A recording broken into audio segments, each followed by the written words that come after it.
মোৰ মনত আন ভাৱ নাও আল্লাহ, মোৰ মনত ভিন পৰ নাও আল্লাহ, হিন্দু কি মুছলমান একে আল্লাহ ফৰমান, মোৰ মনত একেটি ভাৱ। এই বিখ্যাত জিকিৰ ফাঁকি হ'ল আজান পীৰ চাহেবৰ দ্বাৰা ৰচিত অন্যতম জনপ্ৰিয় জিকিৰ। আজি এই ভিডিঅ'টোত আজান পীৰ চাহেবৰ অৱদান সম্পৰ্কে ক'বলৈ ওলাইছোঁ। তেখেতৰ অৱদানে অসম মুলুকত কিদৰে ভাতৃত্ববোধৰ এনাজৰীডাল দৃঢ় কৰিছিলে সেই সম্পৰ্কে আজি কিছু কথা আপোনালোকৰ আগত অৱগত কৰোঁ।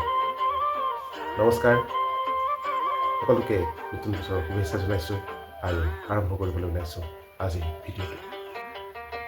অসমীয়া সমাজ জীৱন বাৰে ৰহণীয়া।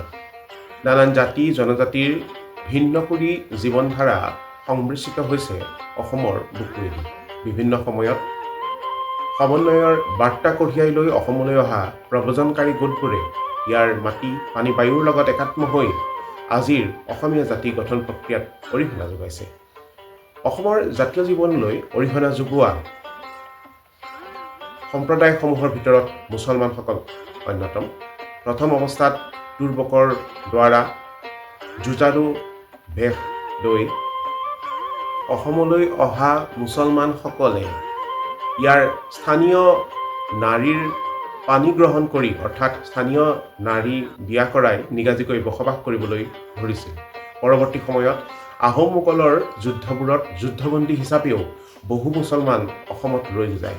চিহাবুদ্দিন তালিছে অসমত ১৩ শতিকাত বসবাস কৰা মুছলমানসকলৰ কথা ফাতিয়া ইব্ৰিয়াৰ শেষৰ ফালে এইদৰে কৈছে যে নামটোৰ বাহিৰে মুছলমান বুলিবলৈ তেওঁলোকৰ একোৱেই নাছিল।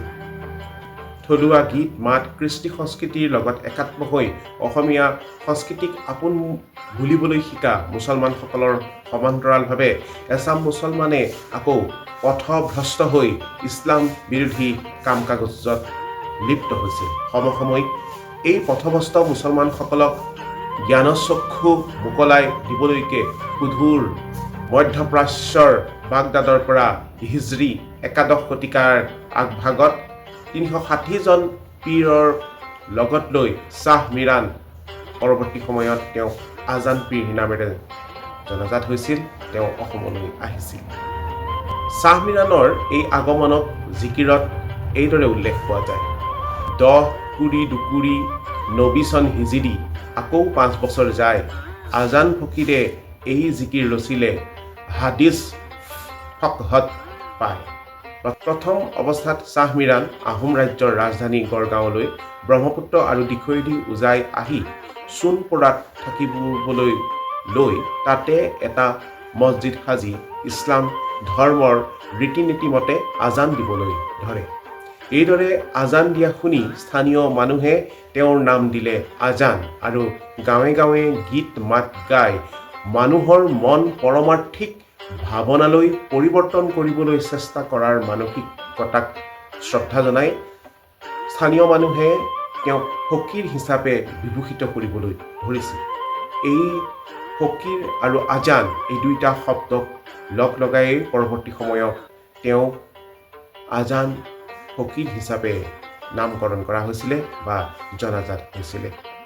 আচলতে আজান ফকীৰে কম সময়ৰ ভিতৰতে অসমীয়া ভাষা আয়ত্ত কৰি তদানীন্তন বৈষ্ণৱ ধৰ্মৰ প্ৰচলিত ৰীতি নীতি গীত মাত আদিকো শিকি সেইসমূহৰ ছন্দ আৰু লয়ত পবিত্ৰ কোৰাণৰ বাণীসমূহ থলুৱা অনাক্ষৰী লোকসকলৰ মাজত প্ৰচাৰ কৰিবলৈ আৰম্ভ কৰিছিল। কম সময়ৰ ভিতৰতেই এই বাণীসমূহ ছন্দবদ্ধ ৰূপত হিন্দু মুছলমান উভয়ৰ মাজতে জনপ্ৰিয়তা লাভ কৰিছিল। এয়াই আছিল জিকিৰৰ আৰম্ভণি। বৰগীত কীৰ্তন ঘোষাৰ আৰ্হিৰে সুললিত সুৰ বিন্যাসত গোৱা জিকিৰসমূহ আজিও প্ৰচলিত। আজান ফকীৰৰ এনে তাৎক্ষণিক জনপ্ৰিয়তাৰ কথা চকু চৰহা আহোম ৰাজবিষয়া ৰূপাই দায়ধৰাই সহ্য কৰিব নোৱাৰি ফকীৰৰ বিষয়ে স্বৰ্গদেউক অভিযোগ দিছিল, যাৰ ফলত আজান ফকীৰক আহোম স্বৰ্গদেৱে মোগলৰ গুপ্তচৰ বুলি সন্দেহ কৰিছিল। ফলশ্ৰুতিত আহোম স্বৰ্গদেউৰ নিৰ্দেশনাত আজান ফকীৰৰ চকু কাঢ়ি নিবলৈ নিৰ্দেশ দিয়া হৈছিল। এই ঘটনাক স্বীকাৰ কৰিছিল আজান ফকীৰে আৰু স্বৰ্গদেউৰ সেই নিৰ্দেশ আখৰে আখৰে পালন কৰা হৈছিল আৰু আজান ফকীৰে গাইছিল, আমাৰ নজৰক খালত নেপেলাবা, মাৰিবা মাৰিবাৰ ৰায়ত লোক উৰি, আমাৰ নজৰক পেলাই লৈ আহিবা, দিখৌ নৈৰে গুৰি।